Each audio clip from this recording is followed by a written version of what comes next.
Welcome to True Crime with Strategic Eyes.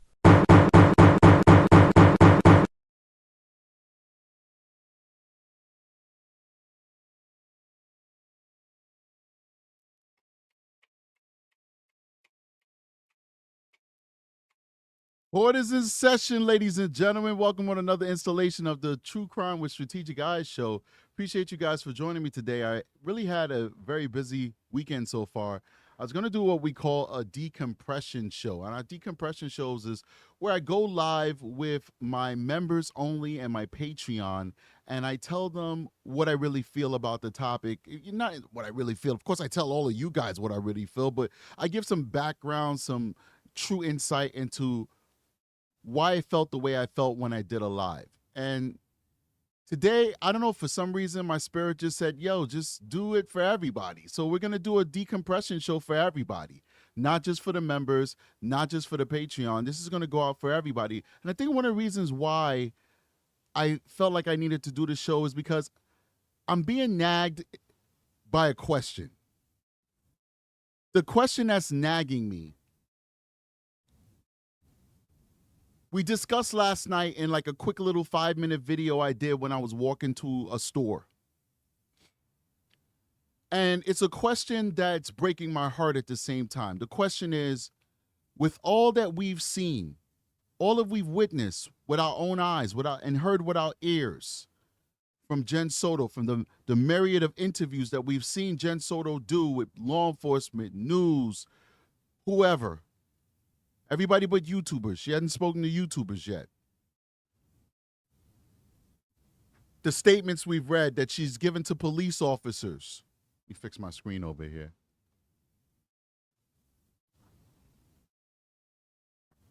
The audio recordings, the statement she gave to the actual attorneys, the Osceola County district attorneys, county attorneys. The question that keeps nagging me is, what would Jenn have done if Madeline Soto actually went to her and gave an outcry? For those of you who don't know what an outcry is, that's law enforcement speak for the first person you tell that you've been victimized to. The person that you ask for help. The first person that you say, hey, listen, I'm tired of it. This is what's happening. Can you help me? If Madeline Soto outcried to Jennifer Soto, what would she have done? And what's breaking my heart is that I can't find a space in my soul that would accept that Jenn Soto would have done what we would all consider as the right thing. Because the more and more I cover this topic, I've been covering for a year now. In fact, I think we're celebrating Maddie's birthday, right? Isn't this like Maddie's birthday, or maybe a day or two off? I'm not sure. But I've been covering this for a year. I've been covering this since a day after or 2 days after this little girl went missing. And the longer that I cover this story, the more it kind of dawns on me that these people might all have a very twisted and demented view of what is normal. And so as we dig deeper into this show, I didn't even tell my mods, I didn't tell Aki, I didn't tell anybody that I'm live right now. It's probably going to be the Wild Wild West in the chat. I'm going to have to do like double duty. The more I look into this, the more I feel like Jenn wouldn't have done the right thing. Yeah, it's next week, right? What's today? Today is the 22nd. I think her birthday is next week. I don't think she'd have done the right thing, guys. I don't think she would have cared. Do you guys think she would have cared?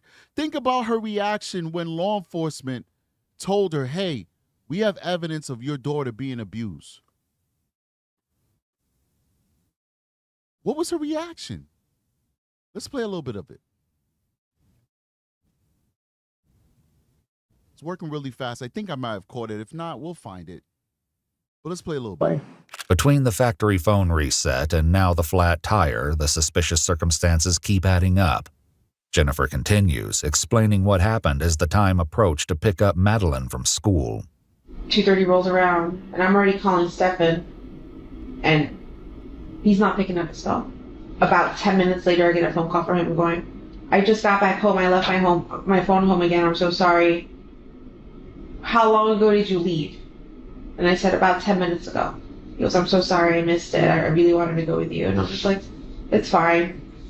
Investigators attempt to pinpoint where the tire change occurred, but once again, Stephan seems to struggle with his memory. Do you remember where you got your flat tire? It was on 192. I pulled into one of those plazas somewhere. Do you remember the name of the plaza by any chance? Though investigators were unaware at the time, Stephan's flat tire would eventually be the key to a massive breakthrough in the search for Madeline. Meanwhile, Jennifer explained she went to the school to pick up Madeline, and more inconsistencies come up. 410 rolls around, and she's still not out, or 409. And then at this point... So today is actually Madeline's birthday. I just looked it up. Today is actually her birthday, and her birthday party was on the 25th. So today is Maddie's birthday. You know, we're focusing more on the 25th. You know, I knew that the 25th wasn't her birthday, but we mostly always talk about the 25th because that's when they actually had the birthday. We all knew that, but her actual birthday gets lost in the sauce because we're worrying about the 25th because that's the day that they celebrated it. That's the day that the friends were there and they witnessed Maddie not being in a good mood and Stephan Stearns and all the extra stuff that happened that night. But today is Maddie's actual birthday. It totally didn't even dawn on me, and I just decided to go live, even though I wasn't going to go live today. So yeah, maybe it's Providence that we're here sharing this moment together. So happy birthday. But what do you call a birthday when you're celebrating a birthday for somebody who's no longer with us? Happy anniversary of your life. A life that was cut short just a few days from now. Madeline Soto. And I tell you guys this all the time. I hope that her tragedy and the tragedy of Ayanna Sawyer and the tragedy of all these other beautiful little girls out there, I hope that it serves as a lesson for us, and I hope that we can make change. That we don't have any more Naziah Harrises. That we don't have any more Jocelyn Nongaras. And I know I said her last name incorrectly, but I'm trying. I think it's Nongari. That we don't have these victims, these senseless victims of violent crime that serves no purpose but the gratification of a single person with a demented mind. That we make those necessary changes to protect our children. I hope that her loss and the loss of so many other countless children can one day stand for something, can one day mean something. So today is not a celebration, of course not. It's a day of remembrance. And it's a day of hope that we could somehow grow and actually gain something from this tragedy so that it just doesn't become just another meaningless example of the darkness of the human heart. How some people could just lack empathy, just devalue a human being to use them only as a tool of their gratification. And when they're done, just dispose of them no differently than we dispose of a reusable rag or a toilet paper or whatever. How can some people exist in this world that have that mentality and we don't have a solution to it? Well, I know what the solution is, but some of you aren't willing to accept that solution. The solution is you end them. You give them their due process. You give them an attorney. You give them a jury. You give them resources to defend their case. And if they are duly found guilty of what they have done beyond a reasonable doubt, you end them. Not 10, 20 years of appeals, millions of dollars in court cases, trying to, undo and try and find every single nook and cranny of the case that they could poke a hole in. Oh, one of the jurors sneezed, so I should get a new trial. Oh, 10 years before that appeal comes down. You end them. You end them.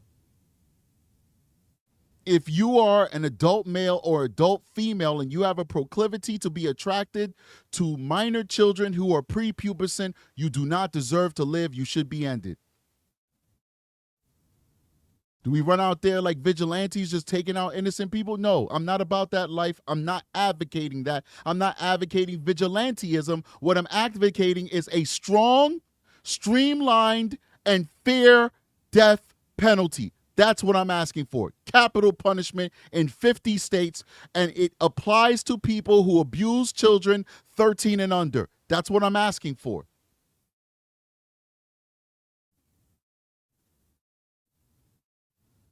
I don't care what the tree huggers think about it. I don't care about what any religious groups think about it. I don't care about any of these people. Believe what you want to believe. Feel what you want to feel. But there's nothing redeeming about a person who abused prepubescent children. They must be handled, they must be excised from our society as though they are cancer. You don't save cancer. You don't give somebody chemo and say, hey, you know what?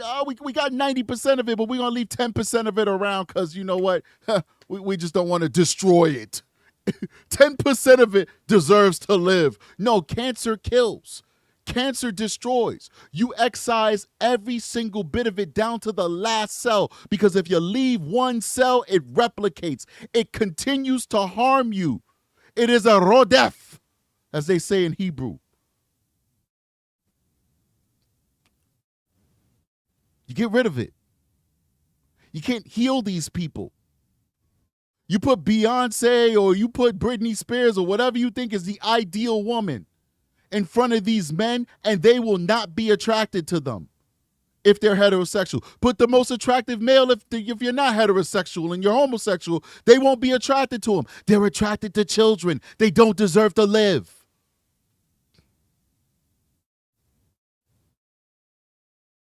There's no redeeming qualities for them. Something is broken in them. And if they can't learn to live without acting on those disgusting desires, we got to take them out.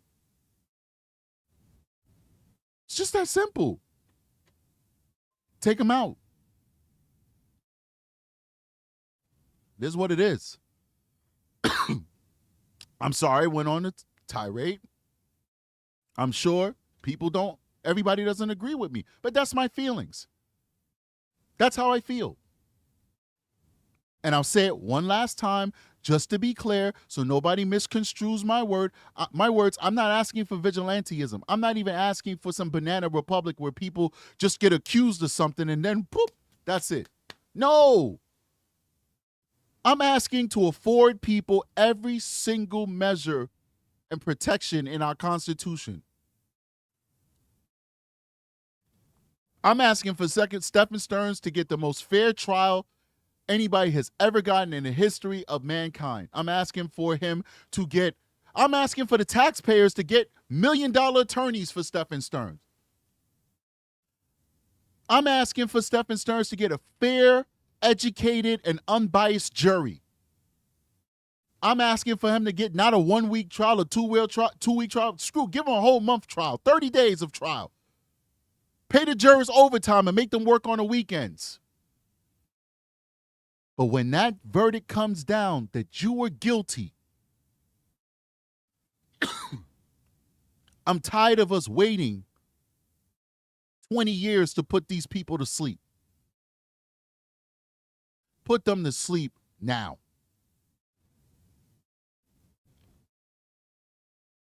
He gets his guilty verdict. He gets his death penalty verdict. If he has a truly credible case for an appeal, give it to him, because we're not barbarians. We're civilized people. And we live in a democracy that has rules.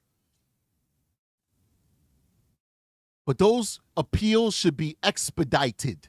They should come before all other appeals. And we should be able to put these people to bed within 2 to 3 years, max.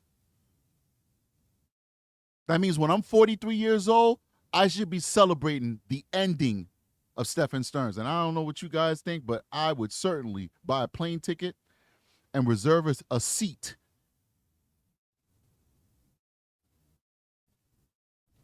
if I could sit in that room and watch him disappear from this earth. I don't have that much empathy in me, and I'm not squirmish in the stomach. Death is not something that I find reprehensible when it's done justly.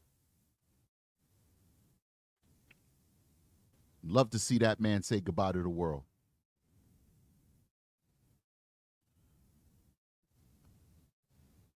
Let me see. I'll play this out. And then Aki said for me to talk about the motions about not having cameras inside of the courtroom. The Strategic Eyes research crew actually sent that to me in an email, but I've been so busy I didn't get the time to read it. So I'll actually pull it up and then we can read that together. We'll discuss that because that's very interesting. That's a good one, Aki. I appreciate you. So let me let this play because I want you to hear about this woman because I want to finish this conversation about this mother. Can we even call her a mother, ladies and gentlemen? Jenn Soto is the antithesis of what a mother is. I said it, Jen. I know you're watching the show. They all watch the show. They watching the show. I know you're watching the show, Jen. Jen, I don't know you. I don't hate you. I'm disappointed in you. To hate you means that I have to know you. I don't know you, Jen. I don't know where you come from. I don't know what you've been through, what you've experienced. I've heard from your own testimony that you've been a victim of trauma, and I empathize with you for that. And I'm sorry that that happened to you, and I wish that you would have come forward and I could have been the detective to help you find justice for that victimization, because nobody deserves to be victimized. But you failed your daughter as a mother. I don't even think we can call you a mother, Jen, if you're watching this. And I'm not saying that because I just picking on you and I'm being a mean old YouTuber who knows nothing and talking crap about people on the interwebs for money. No, you proved it.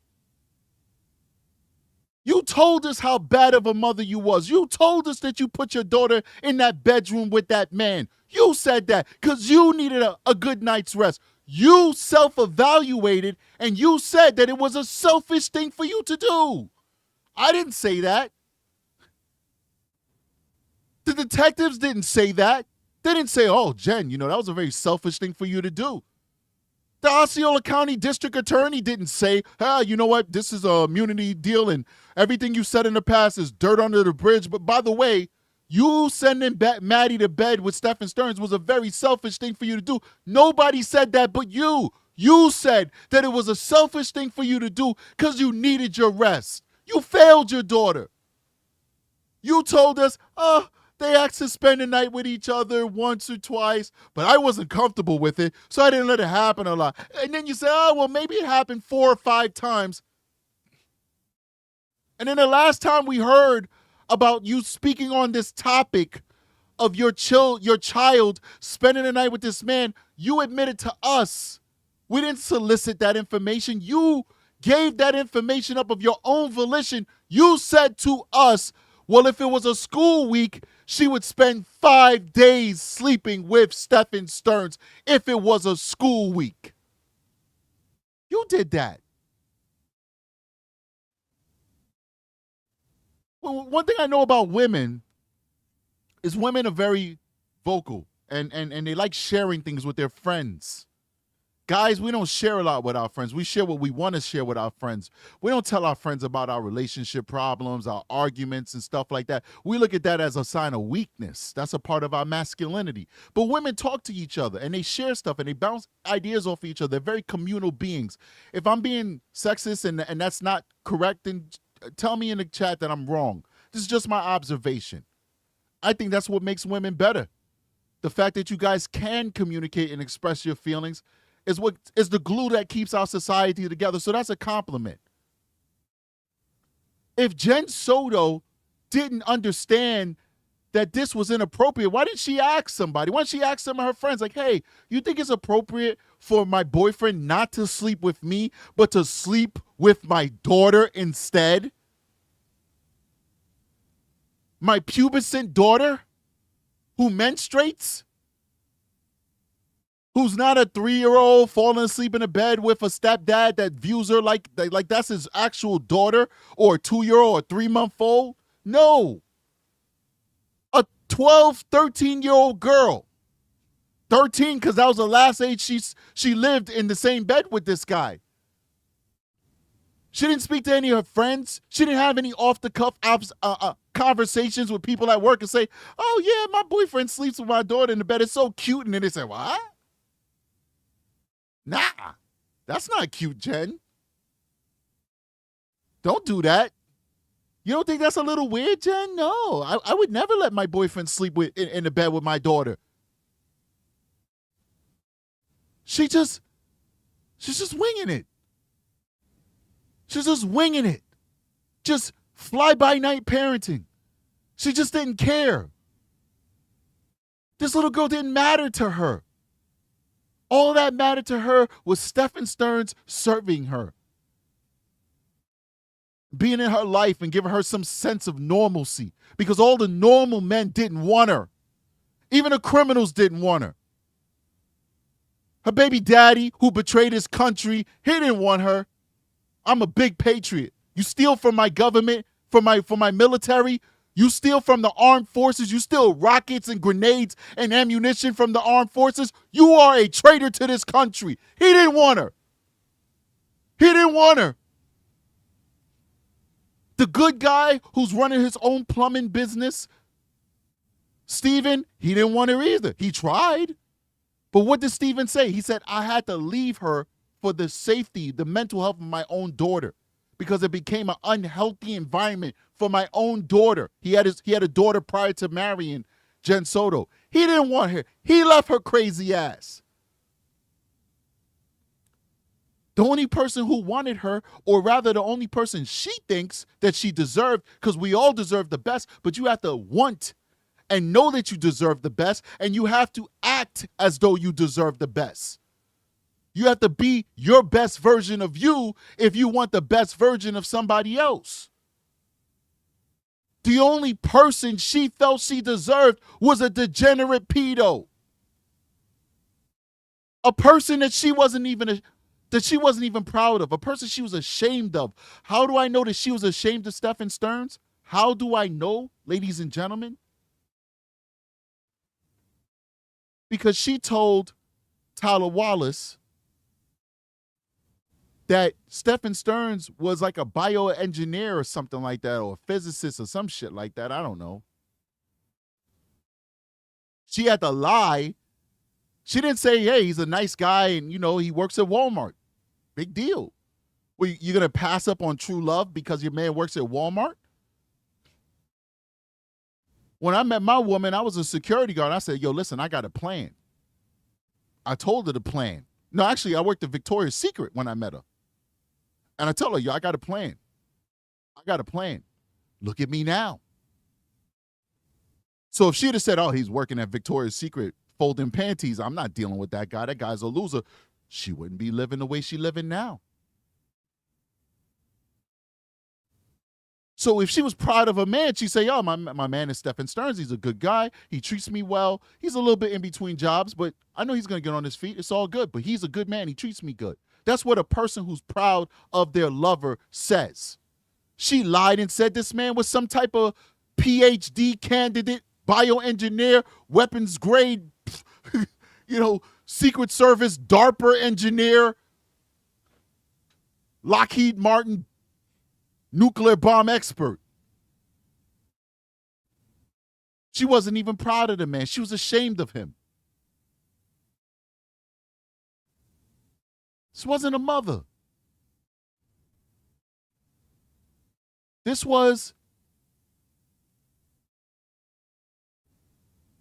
a trashy human being with functioning reproductive organs. That's it. She's just a terrible, she's a person who just gave up on themselves. Woe is me. I got mental issues. I have no ambition. I don't read her. We read her diary that she had online. She don't know what the hell she wanted to do with herself. She didn't know if she wanted to finish school. She ended up dropping out. She didn't know if she wanted to go military. Obviously, that didn't work out. She didn't know what the hell she wanted to do with herself. She didn't have a plan. She's one of those people that just slough through life. They're like rudderless ships on the ocean. They're just swaying back and forth. The problem is that these people have reproductive organs. And very few of them. I've met some who actually are the opposite of what I'm going to say, but very few of them actually think about the repercussions of bringing life into this world. I have met some who's like, yo, man, my shit ain't together. I'm not having any kids. I'm not trying to bring a child into my world, and I don't even have my shit straight. Say whatever you want about them, but that is the most mature and altruistic thing anybody could say. They know that they're a loser. They know they haven't got their life together, and they don't want to condemn anybody else to suffer the mediocre life that they're living. I got nothing but respect for you. That's Jenn Soto, but she didn't believe that. She knew she was a loser. She knew she was a ship in the ocean without a rudder, a rudderless ship, no direction, just going with the waves. And she still decided to bring a baby into the world with a man that was engaged to another woman. And she thought that that baby would somehow bring them back together again. And now she's raising a child she doesn't even give a damn about. She doesn't care about this child. She never cared about that child. Everybody else cared about that child. But she was too selfish to say, Grandma, take my child, because she hated her mother. Even though these grandparents, and some of you guys are grandparents, God willing, one day I'll be a grandparent. We all make mistakes when we're raising our children, but by the time we get old, we've learned from those mistakes. So we're not going to treat, in most instances, not all, I know some of you probably got some horror stories out there, but we're not going to treat the next generation the way we treated our children and make the same mistakes that we made. Grandparents are usually the best parents. Usually, not always. Whatever flaws Jennifer Soto's mother had, she probably never exhibited or put those flaws on Madeline Soto. Madeline Soto was better off staying with grandma. But we know what type of person Jenn Soto is. We read it. Oh, I didn't want her to spend the night because I was going to miss her and I wanted to spend time with her. So that's why I made her come home to her death. But then when we read the statement further, we see that she didn't even spend no time with Madeline. At the most generous, maybe she spent 30 minutes with Madeline before she put Madeline to bed. And then there's other statements that contradict that, as though Madeline was already in bed before she even came home. Remember, her statements are contradictory. So some of them, oh, Madeline came home and I came home later and I spoke to her about her Christmas gifts and all that good stuff. And other statements, oh, Madeline's already in bed.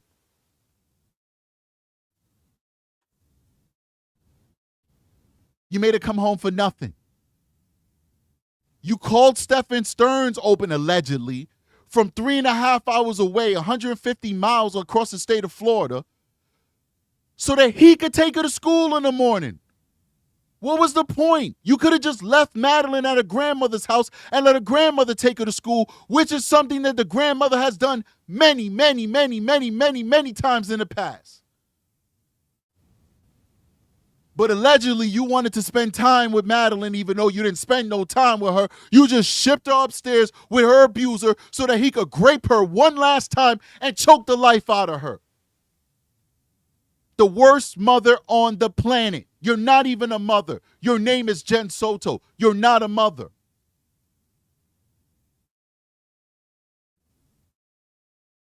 I would be a cruel dictator if I was the dictator of the world. Because if I was the dictator of America, the autocracy of strategic, immediately I'd send my goons down to make sure she never makes a baby again. Not hurt her, but take her to a clinic and fix her. Because she does not deserve to be a parent. And guess what? I guarantee you she's going to have another one. Let's pray. Let's pray she chooses not to, or let's pray she does a better job, because we can't stop her. She's not a mother. She doesn't have a motherly bone inside of her body. She's a selfish creature. She's a rudderless ship in the ocean. Let's have real talk for a second here, people. I know I'm going crazy. I know. It is what it is. I don't care. Like I told you, this was going to be a members only show, but I just decided to share it with the whole world. So if you like it, you like it. If you don't, you don't. You see how we talk on the members, though. I doubt this will be monetized. It's too raw for YouTube. So I have a real talk moment here. There's nothing that Jenn Soto could have done. As long as Stephan Stearns did not exhibit clear signs that he was a predator, real talk, there's nothing that Jenn Soto could have done to have stopped Madeline from being abused. I know different people have different styles out there. Some people will say, I never leave my kids with my boyfriends or my long-term boyfriend, my fiance, my husband, who's not their biological father. Some people live that life. They're very Spartan with that. God bless you that you're able to maintain that level of discipline to separate your children from your lovers. I get that. It's possible. It can be done. And some of you are able to do it. Good for you. But most people, after they've been with somebody for years, their guard is going to go down. And I'm going to give Jennifer Soto some grace and say, if she's with Stephan Stearns for years and she's never seen him look at CSAM, do weird stuff like, ask her to look at, dress certain ways that made her look younger, all the different cues that women get, that this guy might be a little bit weird. Look at his phone, his Instagram, and he's got nothing but babies in it. Like, okay, this guy's a little weird. Let's say he never showed those signs. There's nothing that Jenn Soto could have done to have stopped him from abusing Maddie. But there's so many things Jenn Soto could have done to prevent Maddie from being abused long-term and murdered. In my opinion, some of you will say, I disagree. I get it. It's okay. But in my opinion, by being a good mother, by having a good relationship with your daughter where she's not saying she wants to run away and she can't stand you because all you do is scream at her because her room is dirty. But then when we look at tours of your house, your room is dirty. Your house is filthy.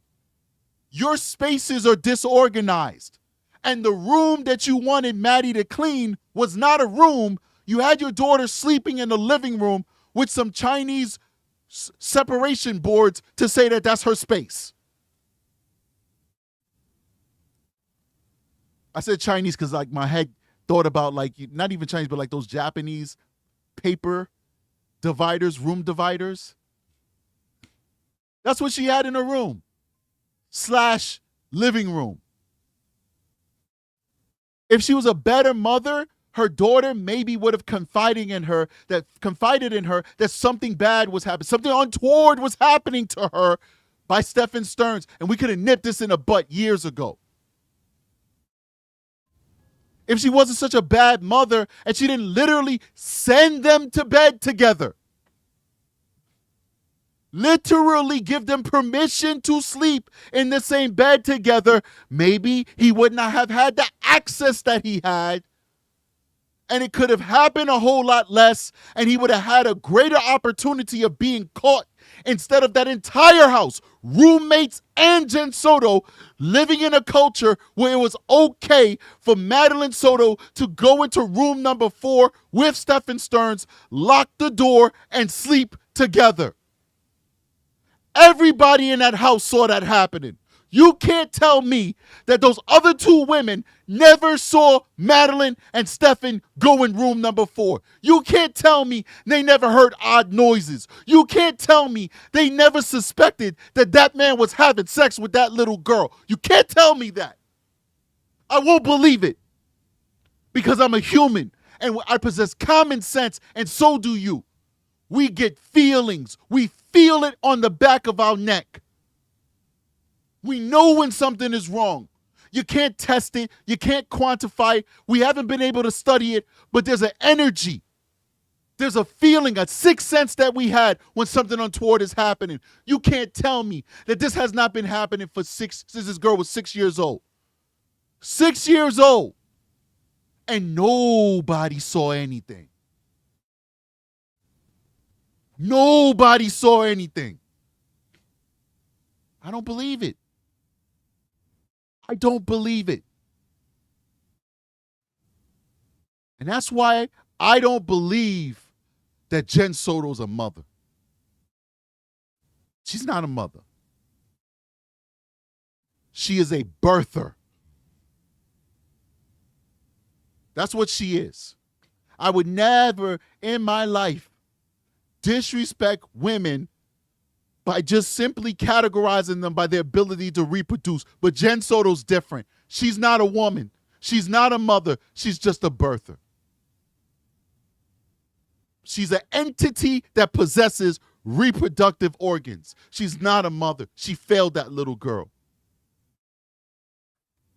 She was given the greatest gift that this world could give you, that this universe could give you, that God could give you, whatever you believe in. The stars, aliens, God, the universe, nature, whatever, or nothingness. You could believe in everything, you could believe in something, you could believe in nothing. Regardless, she was given a gift. And that gift was Madeline Soto. And she squandered that gift. And she didn't appreciate that gift. And she didn't love that gift. And she didn't cherish that gift. And now that gift is gone. And what's left? Now the rest of us got to fight for justice for this little girl. We got to cover this story to make sure that they don't drop the ball down there in Osceola County, a place that they drop balls quite often. Where we see things like derivative use immunity being given to Jenn Soto. We see William J., your hero, because he prosecuted the Sarah Boone case, the easiest case any prosecutor in the world could have prosecuted. They could have got a conviction in Pakistan. They could have got a conviction in Afghanistan. They could have got a conviction in China. They could have got a conviction in Antarctica. They could have got a conviction in France. They could have got a conviction in Australia. They could have got a conviction in Canary Islands against Sarah Boone. And some of you said, oh, he's awesome because he got a conviction on Sarah Boone. Y'all don't talk about the fact that before they even went to trial, they offered her like a couple of years in prison. She's the dumb one who said, I don't want it. Sarah Boone could have been out of prison in like 5 or 6 years if she'd have took that deal. Oh, yeah. Y'all don't talk about that.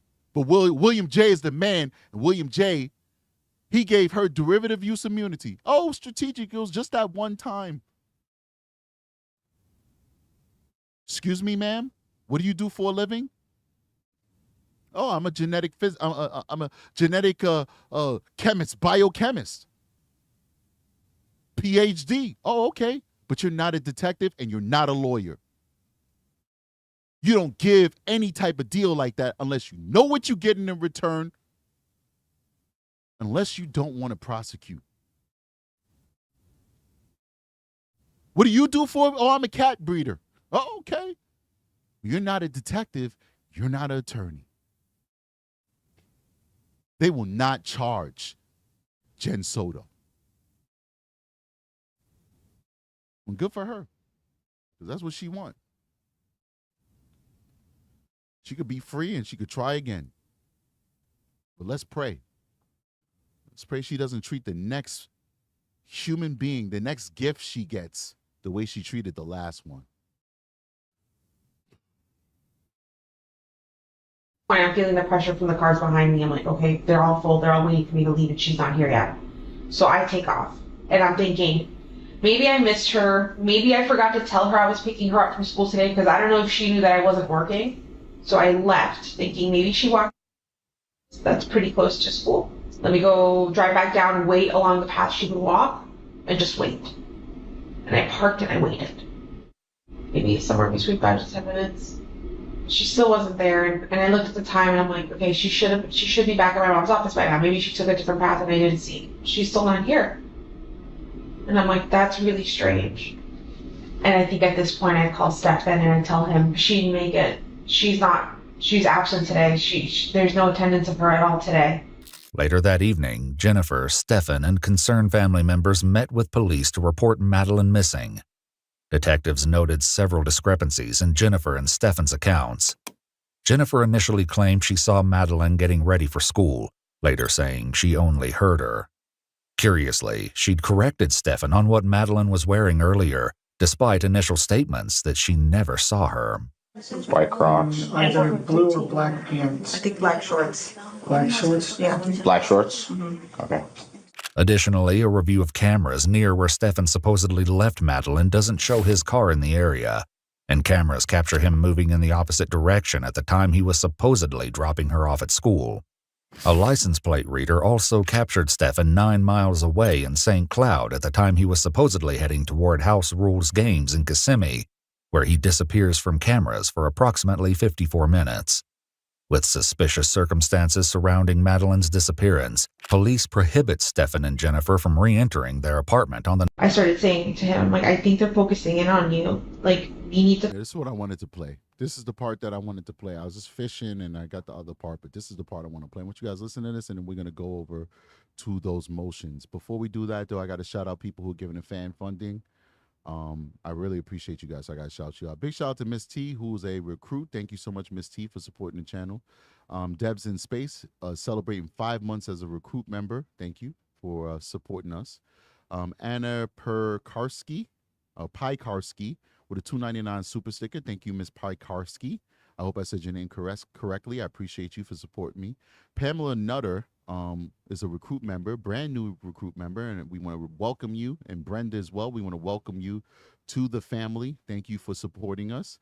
And lastly, Generic White with a $3 super sticker. Thank you so much for supporting the channel. Excuse me, I said $3, $5 super sticker. Thank you for supporting us. And we do need the support, and we do appreciate when people show us love. For some strange reason, other YouTubers, like, they're coming in my comment section and they're telling me their experience as well. Other YouTubers in the true crime space, and number one, I love hearing from other creators when they come and they show me love. I really do appreciate it. I'm always humbled by it. But other creators are telling me, for all of you guys to see, just go in the comment section, you'll see these creators. And they're telling me that they're being demonetized as well when they talk about Madeline Soto. I don't know if it's because there's a lot of people who's trying to grift off of Madeline Soto. And so now, because they're grifting and they don't really care about bringing a voice to the voiceless or whatever, this is no shade to anybody. So nobody should be beefing with me. I'm just telling you how I feel. This is America, free speech. I don't know if YouTube has flagged it so that now when anybody talks about Madeline Soto, it's like an automatic demonetize. And then you have to go through the appeal process, and then there's a 50-50 chance that they might approve your appeal, or 50-50 chance that they deny it and it continues to be demonetized. So I don't know what it is, but almost all of my Madeline Soto shows are demonetized. I will talk about Naziah Harris and Ayanna Sawyer, and their tragedies are even more graphic than the Madeline Soto tragedy, and that will not be demonetized. But I'll talk about, like, my feelings about Jenn Soto, like I did in this video, and this will be demonetized. So that's why it's so important that we get that fan funding, because it helps us out. It makes up for the fact that YouTube doesn't want to monetize a lot of Madeline Soto content. And listen, I'm gonna keep playing, but I'm not the type, I don't have the time to sit down and be editing and changing every word that I say. I'm sorry, man, I'm American. And we're supposed to have free speech in America. And I get that this is a private corporation and they have the right to moderate their platform because they're paying for the servers and all that stuff and the company and the infrastructure, and it's really not free speech. Don't get it twisted. We are on a corporation's platform. This is their platform. This is not free speech. But geez, man, that's just it's just not the spirit of America. You're an American company doing business in America. The majority of your revenues come from America, and you're not acting in the spirit of America because you over here stopping people from expressing themselves. And guess what? You got the market square. This is the square for everybody in the world. This is the soapbox space where you stand on top of your soapbox and you air your grievances to the world, and you are over here moderating people's speech. There's something just odd and diabolical about the way YouTube is treating YouTubers. But that's just my opinion. It's just my opinion. Anyway, let's keep going. To call your dad, and I think we need to get you a lawyer. How did he feel when you said he needs a lawyer? He didn't believe me. Like, when I told him, like, don't you see forensics is closing down the house? They know something, or there's something, like, they know something. Something's happening. They wouldn't be locking down the house this way if they didn't have suspicions of something. On the night of February 27th, after the police seized Stephan's phone in their apartment, they booked a hotel with Stephan's dad, Chris, a retired Orange County police deputy. Chris will soon speak with police, sharing his own fears and suspicions about his son. Meanwhile, the following morning, Stephan's sudden absence from the hotel doesn't go unnoticed. The following morning, I wake up, I think around 9 o'clock in the morning, and Stephan's not there. And I remember thinking, he left again without his phone and didn't tell anyone where he was going. That's suspicious as again. Why is he trying to... Well, we took his phone, so he got a new phone? He didn't get the new phone until later that day, where his dad woke up, came to our hotel room, and then handed him a phone. But he rolled in around 11:15, rolled in with a cup of water. You know, if Jen would have spoke like this the entire time and never sided with Stephan, I would have so much of a different opinion of her. Sitting, leaning forward, talking to Detective Kevin, telling him the discrepancies with the phone and how he's acting suspiciously with the phone. That's what you expect of a mother whose child is missing and it looks like her lover is the prime suspect. But she does this and then she waffles between this and, oh, what if I don't want to press charges on Stephan Stearns? Can I do it later? Wawa. And said, oh, I'm so sorry. I was just driving around. I grabbed some Wawa on 182 and got lost. I didn't know how to get back to the hotel. But I'm here now. And I'm just like, detectives are about to show up. What the would have happened if they showed up and you weren't here? Like, you would have been a fugitive. Like, what are you doing? And he was just apologetic about not telling anyone where he went. But you know, I mean, he had a Wawa cop and he said he was up at 192. Yeah, but in reality, I know that he truly took my car in the middle of the night to Northport, Florida, and was down there for an hour and came back. Cameras capture Stephan leaving the hotel lobby at 4:35 a.m. in Jennifer's car. A license plate reader captures him again 1 mile from his parents' home in Northport, Florida, nearly 150 miles from Kissimmee, at 6:29 a.m. Investigators urgently speak with Stephan's dad, Chris, as their suspicions surrounding Stephan's activities solidify their suspicions about it being connected with Madeline's whereabouts. But first, did he tell you he was in Northport today? I'm assuming he did it based on the reaction. Okay. So, you take a seat? All right. I've railed on this lady enough. I want to move over to this whole situation with not having any cameras in the court. And then I want to do some call-ins, and then we got to get out of here because I got to go to work. So that really pissed me off. I'm not going to lie to you. I'm sure you guys noticed I was not too happy about talking about this lady. Like, really, I don't like talking about people like that. You guys may think, oh, Strategic, he rails on people, you know. I'm not interested in doing that. But I'm also not interested in lying about how I feel about people and my observations. I wish I would not have to have that kind of conversation with the world. But these are the facts that have been presented to us. And I got to call her out, because if nobody else is going to call her out, I'll call her out. Anyway, Stephan Stearns, apparently we're going to react to this together because the research crew sent that to me. I haven't had an opportunity to review it. Apparently Stephan Stearns doesn't want any press or cameras inside of the courthouse, which of course is a great move for him, you know, because of course he doesn't want the whole world to see the details of what he did against Maddie, you know. So let's see what the news has to say about it. Courtroom closed. There have been some new motions filed in a case of Stephan Stearns. He is accused of raping and murdering 13-year-old Madeline Soto. His legal team now asking the judge to ban the public and the press from pretrial hearings in the sexual battery case. This is slated to go to trial in May. The motion filed by his attorney says that the spread of information that's going to be presented in these hearings could or would prevent a fair trial. Joining us live now via Zoom to talk about this is Belvin Perry, a former chief judge of the 9th Judicial Circuit. And Judge Perry, we appreciate you joining us this morning here on Fox 35 News Plus. Great to be here with you today. I first want to get your reaction to this motion, and first just kind of talk to us about, is this a common step in a case like this for an attorney to make this ask? Yes, it's a common step, but closing a courtroom in a criminal case occurs very limitedly, and it's usually involving cases where there is a potential for witness intimidation, where there is a child victim who's testifying. So in order to close this case, they must look at a very high bar, which I don't think the defense is going to be able to do this because there is an alternative to closing this courtroom. So talk us through some of the factors here, because obviously we live in a society that has these public trials and public hearings. Courtrooms typically open. So talk. Somebody said something in the chat I want to address. They didn't say anything bad. I'm just a little perplexed and a little disappointed in our society. Somebody said Luigi Mangione had court appearance, which he did.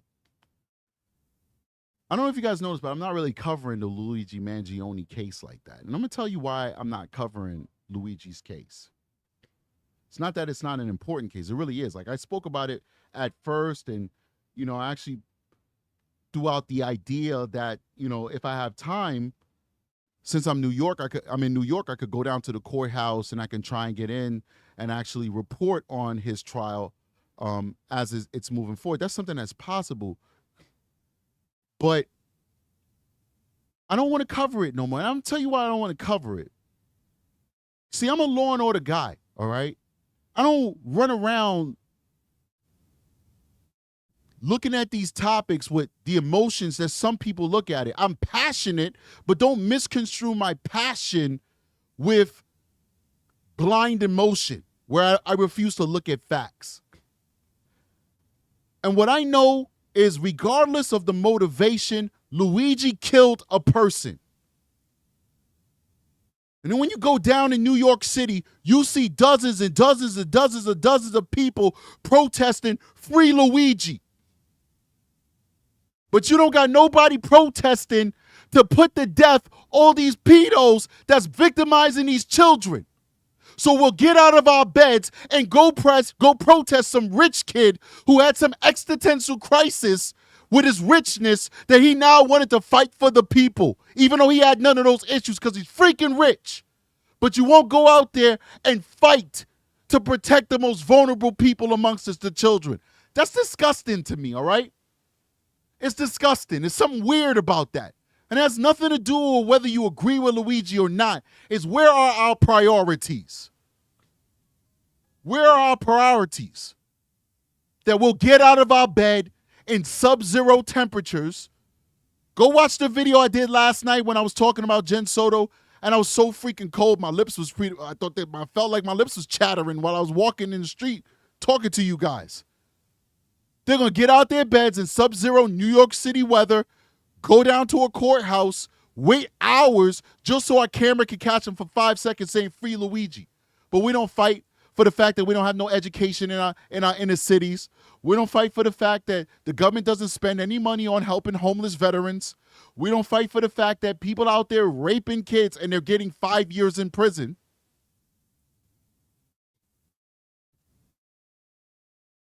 Most of you guys are women. You'll go to the store. You want to go to the supermarket. You want to go to the store 10 o'clock in the night. Some bozo will follow you, pull you in an alleyway, do the worst things to you on the planet, and your local district attorney's going to make a deal and give him 2 years in prison. We're not going to fight for that. Against that, rather. But we'll fight for Luigi Mangione. People said, oh, that man had a family. Oh, he wasn't living with his wife at the time. Huh? What? So he deserved to die because him and his wife was going through a divorce? Meanwhile, the people who saying that comment is freaking divorced the damn self. It's funny how we divorce ourselves, how we separate ourselves from our own reality. Oh, he cheated on his wife. He's a piece of crap. And I heard he was, I'm making this up, I heard he was sleeping with his secretary while he was personally denying people's medical benefits. Meanwhile, the same person that making that comment is sleeping with their next door neighbor when their husband goes to work all day. People are so weird. People are so disgusting. I'm not going to talk about this case because it's disgusting to me that people will defend this guy, but they won't defend the most vulnerable people who need their defense. Luigi Mangione doesn't need your defense. That executive guy doesn't need your defense. This is a tragedy that happened. Let the courts handle it. You want to use your energy for protest? Go protest the fact that we let pedos out on the streets so they could victimize our children every single day. Go protest that. Go protest that your food pantries have no food in it. Go protest that veterans have nowhere to sleep, are sleeping on the streets. Go protest that. I could go even further, but it might offend some of you folks' sensibilities. So I'm not going to go any further. Protest those things. Who cares what I think anyway? Walk us through kind of what would be considered in deciding whether or not to grant this motion. First, there must be some substantial interest at stake. In this, somebody said in the chat, this is my last statement on this whole topic with Luigi Mangione.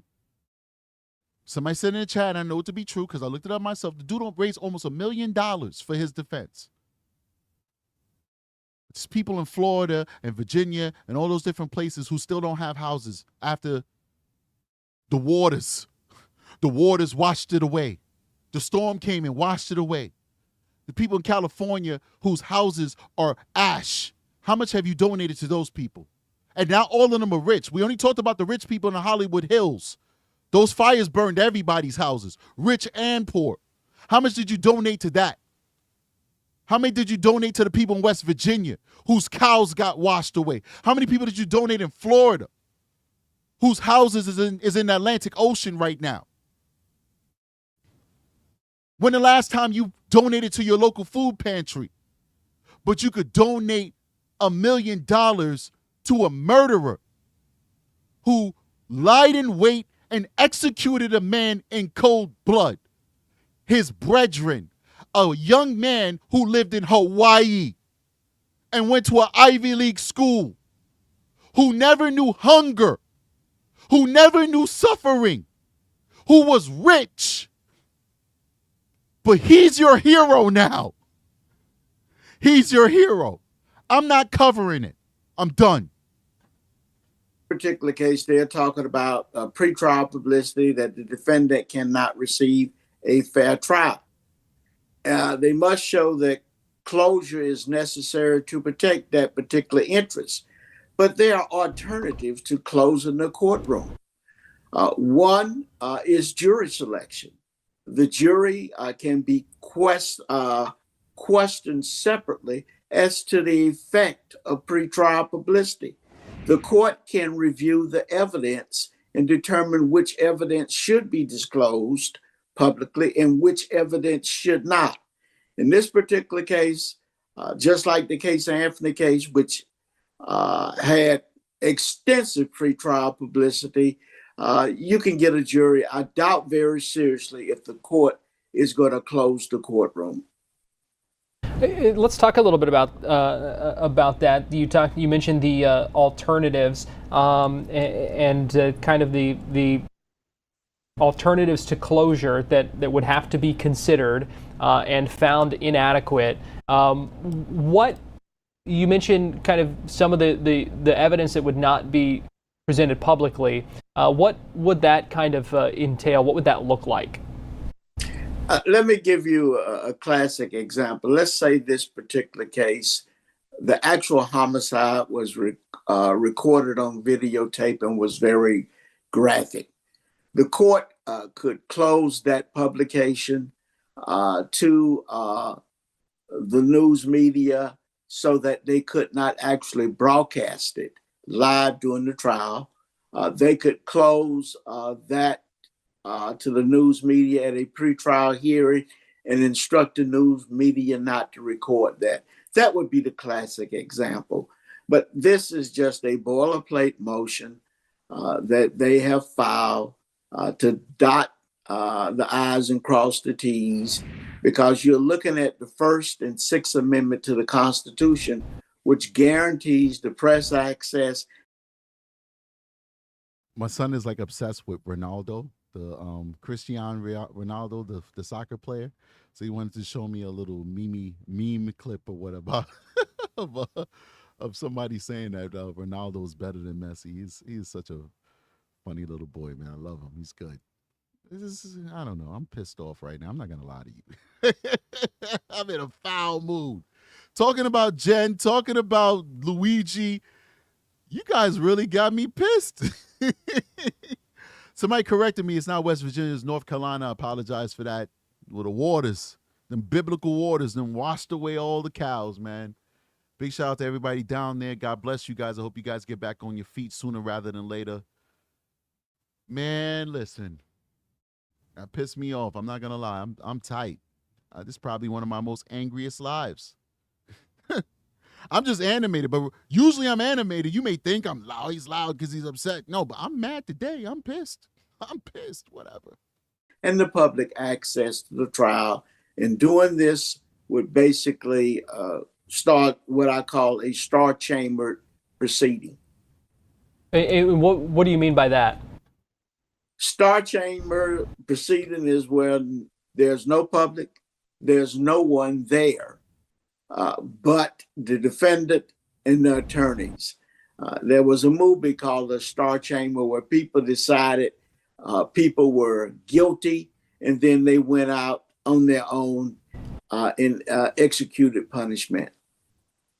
And why is, you mentioned the Constitution, the amendments to the Constitution, and kind of the role that plays in keeping these courtrooms open. Why is that such an important thing to have courtrooms open to the public and to the press?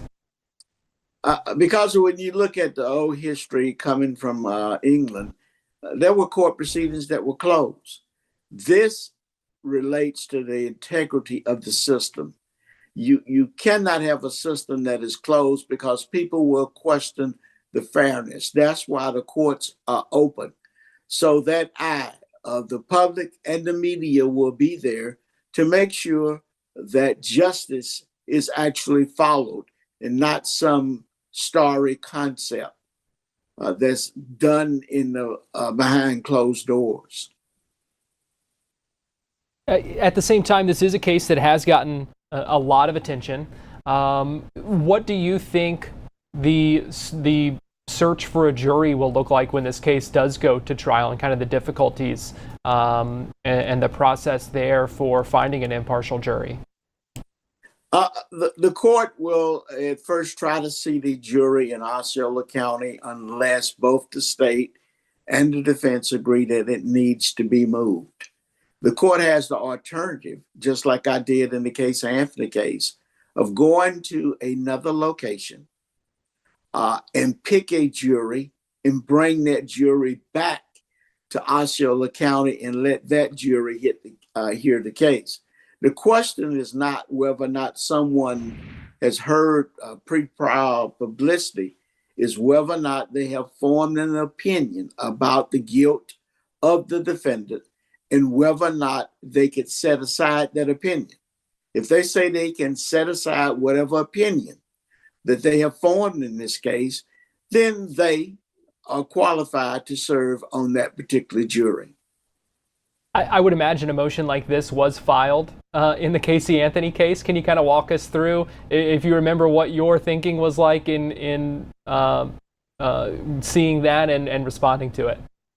Well, number one, they did not file a motion to close the courtroom at all. What they did was file a motion for change of venue, and due to the nature, that motion was granted because of the extensive pretrial publicity. All right. It's a lot of legal mumbo jumbo. Basically, he doesn't like having cameras. He doesn't want to have cameras inside of the court. We are taking calls now, so I'll let it play for a little bit till somebody calls in, but we are taking some calls. We could talk about whatever you want to talk about. Where are we at in terms of time? Because I have to get ready for work. We're at 1 hour and 4 minutes, so yeah, I've given you guys a decent show. Please do consider calling in. The phone number is, let me get that phone number up here. 518-639-6283. For those of you guys who are listening on the podcast and you can't see it, it's 518-639-6283. Please consider calling in to True Crime with Strategic. Let's talk about it. Whatever you want to talk about, I'm down to talk about it. I'd love to do, when the show gets a little bit bigger, like when we get to 100,000 subscribers, I'll just do a straight up call-in show where we just, from the beginning to the end, have a call-in show, give you guys an opportunity to call in and talk to me about whatever you want to talk about. But certainly, 518-639-6283. Also, keep it mindful, guys, that we have to keep the show moving. So when you call in, it's not an opportunity to talk for 20 minutes. You know, no disrespect. I'm just being honest. We have to keep the show moving. So be respectful of the fact that other people want to call in. And so keep your points, you know, ask your questions. I might ask you if you have any other questions. Keep them short. Try not to meander. Let's using Stephen Stern's words for and draw it out, you know. Just be clear and concise with what you want to say so that we can answer your question and also move on to other callers as well. I think that's we just being mature, and that's just me trying to be honest with you. I'm not in any way saying that in a negative way, and I'm not even talking about any previous callers. I am grateful that you guys call in. I want you to call in. I want you to express yourself, but certainly be mindful of that. And of course, if somebody decides to call in and they want to, you know, talk about the trauma that they've been through, I will definitely give you enough time to express yourself, because that is a powerful moment. And for some people, that's the first time they've ever talked about that trauma. And this is that stepping stone. I don't purport to be that. I don't want to necessarily be that, but I will embrace that if somebody uses this show as the first time that they speak about that trauma. But I'd hope that this will be a stepping stone for them to go out there and seek professional help and get on that road and that path to healing. We're not going to cut off a victim/survivor, but at the same time, we can't have somebody on the show for 30 minutes because it just slows the show down. And at the end of the day, other people want to call in as well. So keep that in mind when you call. I do appreciate you. Yeah. So yeah, the lines are open. Consider calling, and we'd love to hear from you. Which caused us to go to Pinellas County to select a jury, which took us 2 weeks to do, and to bring that jury back to Orange County for the trial of the case. What, you know, I know you said this is kind of just a boilerplate motion, something that the defense, it seems, is just you kind of doing to make sure they do everything they can. It certainly doesn't sound like it's something that you expect to happen. But what sort of situations would we see something like this be granted? As I said before, if there was a closing the courtroom, if there was a child victim of a sexual battery, you could close the courtroom then. If you are talking about sensitive information like national security, you can close a courtroom. If you having a confidential informant, you could close a courtroom. Those are the limited situations where you could have a courtroom closed to the public and to the media. A pretty high bar, though, it sounds like, from what you're saying, for something like this to be granted. It's an extremely high bar, but the defense must do this, because if they don't, you can believe that if this defendant is convicted, his lawyers on appeal will raise this and say that his counsel was incompetent for not filing this particular motion. So it's one of those things that they must file to perfect the record, to show that they did everything that was possible to make sure he had a fair trial. All right. Belvin Perry, the former chief judge for the 9th Judicial Circuit. Always appreciate... Yeah, that's good. We heard from a chief judge. I mean, that's what's up. I mean, you're hearing it from the horse's mouth. So he basically dealt with this topic quite often. So that's what Stearns is trying to do. Is most likely not going to be successful. What's up, caller? Welcome to True Crime with Strategic. What's your name? Where are you calling from? It's T. Ray Woolworth. I'm calling out of Everett, Washington. All right, man. Great to have you on the show. What can I do for you? What you got for me? I'm kind of looking at your show right now, but I got a question about Maddie's other clog being found in her mom's room. I have a little concern because if he carried her out the house, that's a way that she could have fell and ended up in that room. But there's no way the mom wouldn't know. I mean, these are mysteries we don't know, man, and that's a good point.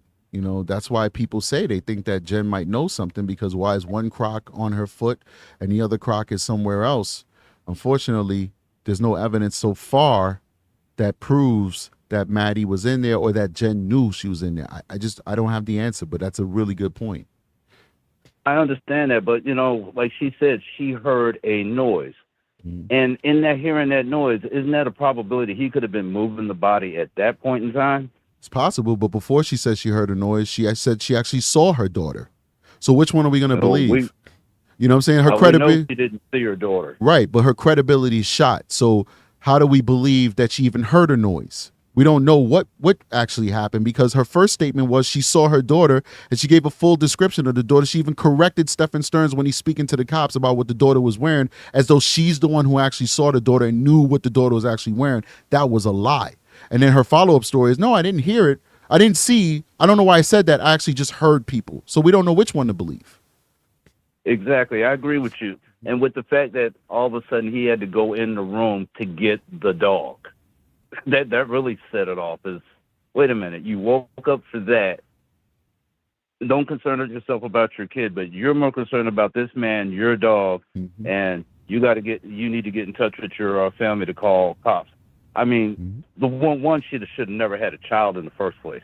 Sorry, but that's just the truth. That's not a mother at all.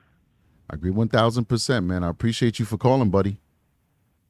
All right, bro. Have a good one. God bless y'all. And thank you for doing the service that you're doing. Thank you so much, man. All right. Very kind of him, and really good points. Really, really good points. Welcome to who's on here? Is it the same guy on here? Yeah, still T-Ray from Everett, Washington. All right. I'm going to let you go, bro. Appreciate you, buddy. Thank you. All right. Hey, how you doing, caller? Sorry, there's a little bit of mix-up in the technology over here. Welcome to True Crime with Strategic. What's your name and where you calling from? Hi, my name is Teresa, and I'm calling from Albuquerque, New Mexico. What's going on? Welcome. What's happening? What do you got for me? I wanted to make a comment to something that you talked about the other day about the Freedom of Information Act, and you were kind of upset because it took too long and it cost too much money, perhaps. And I just wanted to make you aware that there's people that have to pull together that information so that they can get it out to all the people that are interested in all the different crimes. And I love what you do. I watch you religiously, but I did want to say thank God that there are people that are pulling together that information that we need so that we can be informed about the crimes that are being committed.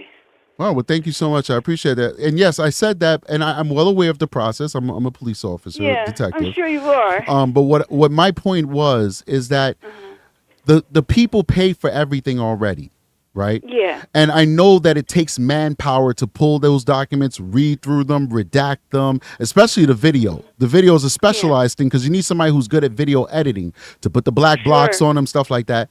I just feel like those are costs that should be rolled in to the taxpayer rolls already. I just don't feel like we should charge $15,000. Should there be a charge? Of course.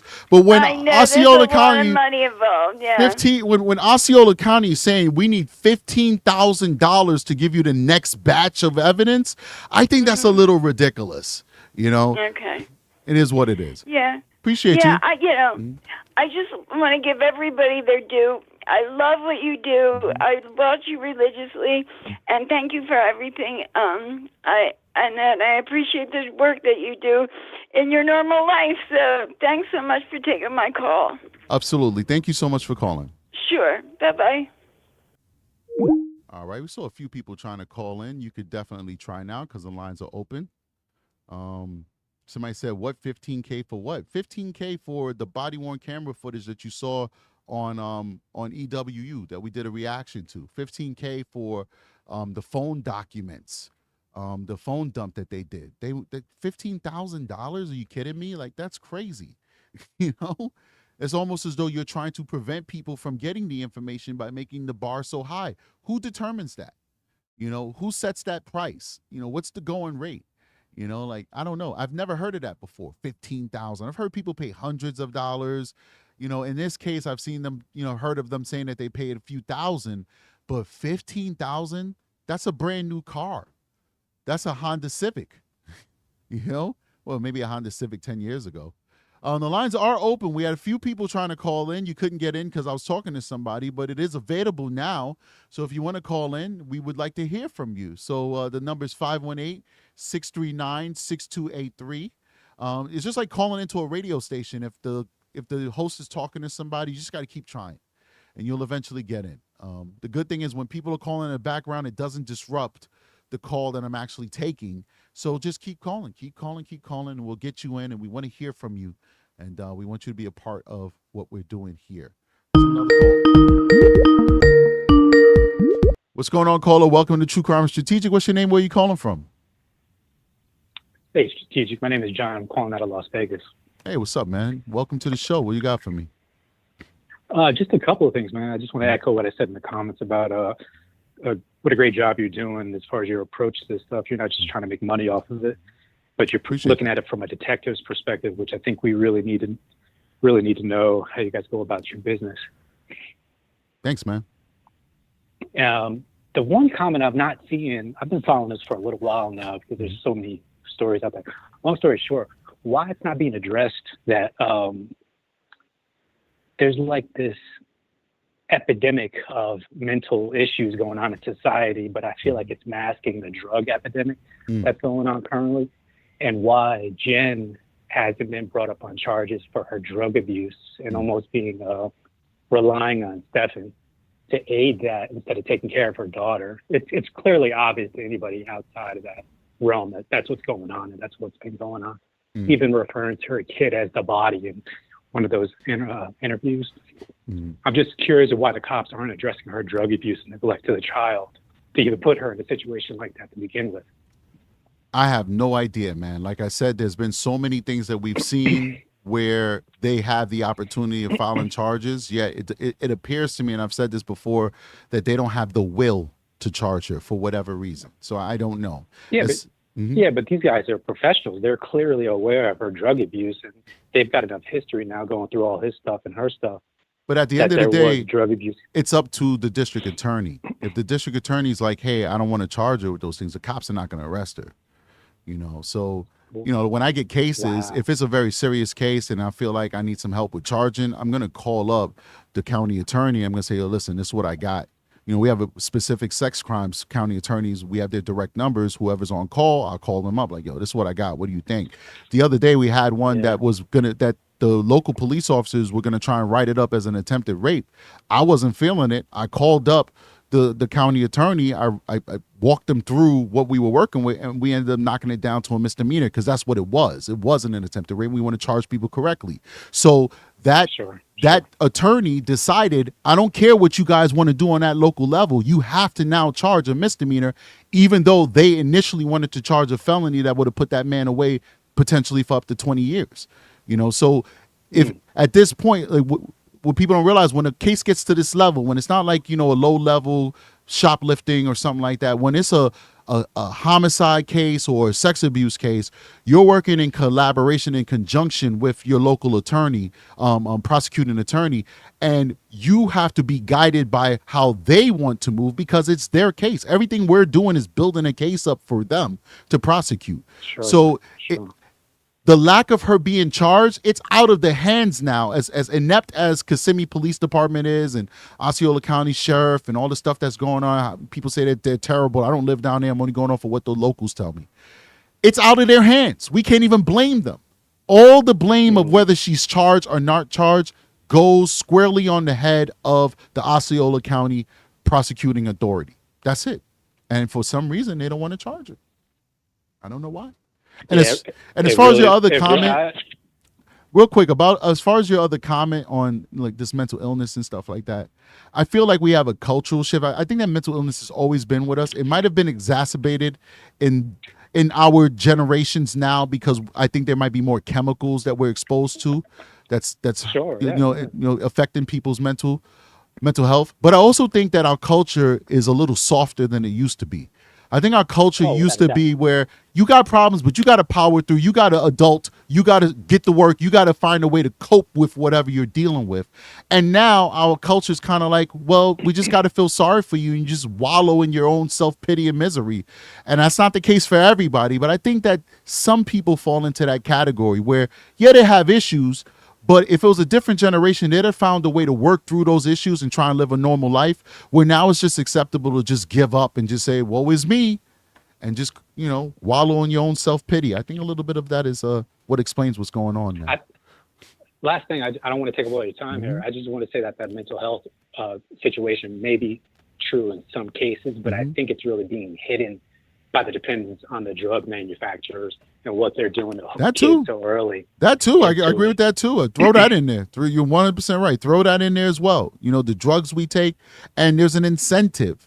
There's a lot of diseases I think they may have cures for, because we look at the rich people that have these diseases and they seem to be functioning just fine. I don't want to call out any particular celebrity or disease, but I think with some of these diseases, it's more profitable for them to keep you on maintenance type drug regimens rather than cures. Because if you're cured, they can't make any money off of you. But if you got to keep taking the drug for the rest of your life, then boom, like we could use diabetes as an example. You get a lifetime customer. Exactly. We could look at diabetes as an example. You get diabetes. If you change your diet and you change your lifestyle, you won't need the drugs anymore. But they don't market that. They market, take the drugs. So now you're taking the drugs for the rest of your life. When if you just stop eating the sugar and you stop eating the cakes and you eat more fruits and vegetables and you work out, guess what? You don't have to worry about it. I don't know. Right on, brother. Appreciate you for calling, man. Right on. Yeah, no problem. I just want to give a shout out to Grish True Crime too, because a lot of what I've been watching is his stuff too. It's not a lot of content, but that dude is sharp. All right. I hear you, brother. Take care. I appreciate it. Peace. All right. Thanks a lot from the caller. Appreciate it. I will say this though, because I've learned my lesson the hard way, where we don't really shout people out other channels. There's no shade on any other channels. But hold on one second, caller. Let me just finish my thought. I'm trying to stay away from all these YouTube stuff because there's a lot of beef that arises from that stuff. So do me a favor. You come on my show. Let's just focus on the content we have here. Deal with your favorite YouTubers when you have that time. Right here, we're just dealing with the victims and we're dealing with the content at hand. All right, appreciate you for calling in. Caller, what's your name? Where are you calling from? Well, I'm going to give you my initials because I also worked with a gang unit in law enforcement, so I'm going to keep myself a little under wraps if that's okay, but I am calling from the state of New Mexico. Well, first of all, thank you for your service out there. Very dangerous work that you're doing. And yeah, what you got going for me, man? I appreciate you for being a fellow. You're Leo, right? I'm a Pisces. No, I mean Leo, like a law enforcement officer. Oh yeah, well, I'm actually what they call a field probation officer, and I actually watch the ones that they trust out with the little bracelets. Well, I don't know what they call you in your state, but in my state, you're law enforcement. You are supervising dangerous people, and you're making sure that they're following the conditions of the court, and you're the first line of defense oftentimes against these people. So yes, you're a Leo, and thank you for your service. So what you got for me? Well, thank you. Likewise. Okay, well, you were talking about that energy where it kind of makes the hair stand up on the back of your neck. And I've been watching you faithfully since this case opened up. And I look at Jen, and the fact that they slept in bed together, all three, I can't help but I can't shake it. She took part in that. She was bisexual. She made that clear. And I really think when Stephan said that he didn't start it, I think that that's where it's going to go. I think that maybe she offered her own daughter, as sick as the scenario may be. Right. And I know this is probably not a very popular scenario for some folks, but when you look at somebody and you hear what they have to say and you watch their reactions to the bad news and everything else, I think that she started it, and now it's who throws who under the bus first. Right. I mean, it's possible, but my question is, why hasn't Stephan Stearns thrown her under the bus yet? Especially considering the fact that through discovery, he now has all her statements. He has all her audio recordings, all her video recordings. He knows what she said. He knows how she threw him under the bus at times. Why is he still protecting Jen instead of saying, hey, listen, I have evidence that we abused this child together? But I do think what you're saying is very plausible. I'm not here trying to break down your theory. I'm just curious as to why you believe he hasn't rolled on Jen yet. I think it might be one of those like surprise factor things. You know, I think that maybe his attorney might think that we better keep this until we absolutely have to submit it through discovery, since there's two separate cases. Interesting. I don't know. It's way out there, but I just That's can't possible. shake that feeling. It's possible. Sometimes we got to trust those feelings, you know. But yeah, it's possible. Yeah. All right. You got anything else for me? If I just know that if that were my daughter and somebody did that to my baby, I have 9 grandchildren and 5 great-grandchildren. Most of them are girls. But I don't care if it was a female or a male. Somebody hurts one of my babies, and I'm not going to be there nonchalantly talking like nothing. They would take everybody in the force to hold me back because I want a piece of that man. Right. I agree with you. Not that I advocate violence, but, you know, when you love your child, you can't act so calmly, especially after seeing pictures. Right. Yeah. So, but I want to thank you for what you do, and you get out there, and it looks like, you know, you do everything you can for your family, and more power to you, and may God keep you protected, because, you know, few and far between are the ones that really put their life on the line to keep the good people safe. I appreciate you, man. Thank you so much, and God bless you as well. God bless you. Thank you. Bye-bye. All right, very kind caller. Great. And I just want to clarify one more thing, and I think we'll end the show soon. Maybe we'll take another caller, but about shouting out other YouTubers on the channel. Some of these YouTubers I love. You know, I think they're really awesome. But I just want to really press upon the fact that I've had really bad experiences with YouTubers. That's why you guys don't see me collaborate. And I want to stay away from that. I want to stay away from the drama. I just want to focus on the victims. I want to focus on my show. So somebody in chat said, well, people shout you out. Well, I don't ask you to do that. I don't ask you to do that. Sometimes I might specifically say, like I said yesterday in my show, go over to EWU and tell them that Strategic sent you, just so that they know that I appreciate them and I'm a big fan. But I want to stay away from all that stuff, and that is the only reason why. I think these other folks are amazing, that they do a great job, and I wish them the best, but I want to stay away from all YouTube beef, ladies and gentlemen, and that's why I'm just focused on my show. So I want people to just get that right, because I don't want nobody going back to any other YouTubers like, oh, well, I tried to shout this person out on Strategic Show, and he got all pissy about it. No, not at all, man. These people are amazing. In fact, this dude called into my show, and I was so happy to hear from him. He's a nice guy, man, doing his thing. I have no issues with nobody. I just don't want to get in no drama. And that's why the policy is we just focus on this show and we focus on the victims, and that is it. Because you guys got to understand, there's a lot of stuff that happens behind the scenes that you don't know about, that we don't bring to you because it's petty and it's dumb. But I've already been doxxed. I've already been threatened. I had people threaten my family. I had people do all this stuff over YouTube. Over me saying that maybe Maddie was pregnant. That's why. Over me saying that maybe Maddie was pregnant. People started attacking me and threatening me. Did I retaliate? No, I did not. And we adopted the policy that we're just going to stay away from this YouTube stuff. I'm always going to shout out Grizzly. I'm always going to shout out Plunder because I'm a real fan of theirs. I've been a fan of theirs before I started doing YouTube. But other than that, we're staying away from that stuff. That's it. So I'm not being selfish. I'm not being a douche. I'm not being this and that. Not at all. I'm protecting my mental health. I'm protecting my family. And I'm protecting this community to try and keep it free and laser focused on the victims. And if any YouTubers would like to get some advice from me, that would be the advice that I would give you.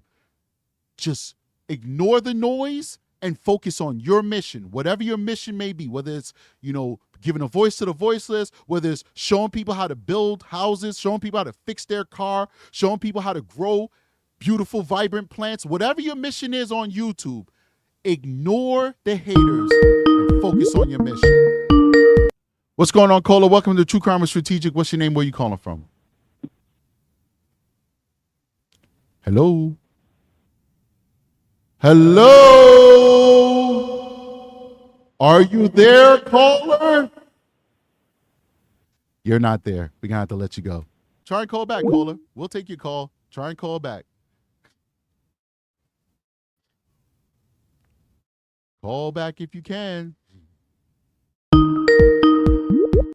What's going on, caller? Can you hear me now? Yeah, I can hear you. It's Jay from Orlando. How's it going? What's up, Jay Williams from Orlando, the Osceola County District Attorney? What's happening, buddy? I'm just really upset you didn't shout me out on the last video. I don't understand. I give you so much material. I know, Jay. I know. But, Jay, we can't give you too much attention because then you feel special. We don't like making people feel special here. Okay, so fill me in. I just saw that you went live. Okay. Decompression live. Mm-hmm. What would Jennifer Soto have done? Mm-hmm. What do you mean? What do you mean? What would she have done differently? What would she have done? We'll change the title, make it a little bit more descriptive, but we were rushing on live. What she would have done if Madeline Soto made an outcry to her and said, "Hey, listen, Mom, this has been happening to me." And I just don't think she would have done the right thing based off of how she acted when the police confronted her with the myriad of evidence that they gave her that Stephan was abusing her daughter. I think it had been like, just suck it up or something to that effect. No. So now I understand why you said that, because you put a video up earlier yesterday, right? That's correct. Okay. So my opinion, I think she already made an outcry, and I think Jennifer ignored it. Possibly. I heard rumors of that early on in this, like last year, 2024-ish, like around the spring or the summertime. There was rumors that Madeline had made an outcry, but I never was able to get any definitive evidence, and that theory kind of fizzled away. So I thought it was maybe more internet chatter. But I think it's possible that, so many things happen when you're sexually active. She might get sick, yeast infections, pregnancy scares, pains that don't go away, that she might, just get very concerned about and say, "Hey, you know what? This is my secret, Mom, but this is happening to me. Can you get me some help or something?" Like, I could look at it from that angle as well. Like, it's not even an outcry that, make it stop. It could just be, I'm fearful that I might be pregnant, or I'm fearful that I might be sick, or I might have caught something, or I'm fearful I might got injured. There's so many different reasons why a child will make an outcry like that. And I think it's most likely that it probably did happen. Unfortunately, to my knowledge, there's no evidence that it happened, though. Right. Yeah, without evidence, it's just speculation. It's just theories, just internet chatter. So, tinfoil hat on and everything. When this all happened, my whole theory was that she knew, she was complicit, she turned a blind eye, let it happen. And that she was involved in the murder. I also think that too, and I think it all stemmed from maybe a fear or possible outcome of what you were saying when I turned on about why you got doxxed, whatever. That might have been a possibility, and it all escalated that night. Right. And then we hit the text messages, the little cover up. "Oh, did you give her the medicine? Okay, blah, blah, blah." Because then the next day, when stuff hits the fan, what does she tell Stephan to do? "Don't text me. Text me on the Telegram." That's right. She wanted to hide something. She knew that she needed to mask what they were actually talking about. I'm just there's guilty knowledge. It's guilty knowledge. I'm just a little disappointed that law enforcement wasn't able to flesh this one out a little bit better than they did. And it's that Kissimmee, Osceola, it's that department. I guarantee if it would have stayed with Orange or Orlando, right, in general, because that detective that was grilling her up, cooking her up in that room, before they had to take him out, he was there. He was getting it. Yeah. So absolutely, man. Jay, I appreciate you. I'm gonna continue listening. Yeah. Thanks, All man. right. Take care. All right. Appreciate the call, Jay. You won't be continue listening longer because we're getting out of here. I got to get out of here. My son wants to go hang out with his grandmother and his cousin, so I got to leave a little bit earlier than I normally do so I could drop him off before I actually go to work myself. So, guys, I appreciate you guys calling, man. You guys are great. Let me close the app so nobody calls in by accident. We had a good time. This show actually is the type of shows we do for members only. Like I told you guys, our decompression shows are actually shows that are done for members and a Patreon. For some reason, my spirit told me to just do it for everybody. So I guess you could say this is like a bonus members only Patreon live that everybody else got. So now you get to see what we do in the members only area and in the Patreon area. So you got a taste of that, so consider becoming a member of True Crime with Strategic, because this is the type of discussions that we do. And when I do these lives, they're usually an hour and a half to 2 hours long of exclusive content that nobody else has access to. So guys, please do me a favor, hit that like button. I think we had a great show. I did get pissed off. I'm not going to lie about it. I got pissed off talking about Jen. And I got pissed off talking about Luigi Mangione. It is what it is. But much love to everybody who supports the channel. Thank you so much, guys. You guys are great. And I guess I'll see you on the next one. Let me cue up that outro. Strategic is out of here. Peace.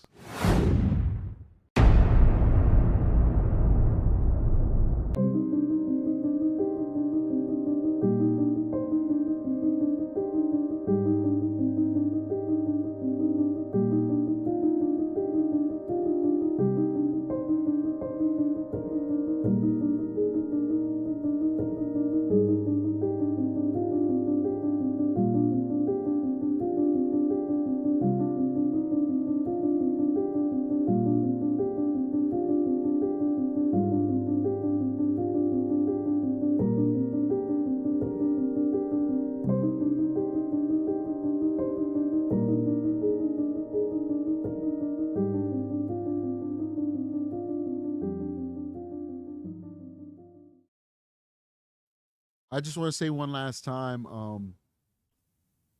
happy birthday to Madeline Soto, in remembrance, and God rest your soul, and hopefully one day soon you'll get the justice that you deserve, and that's it. Happy birthday and rest in peace, Madeline Soto. Peace.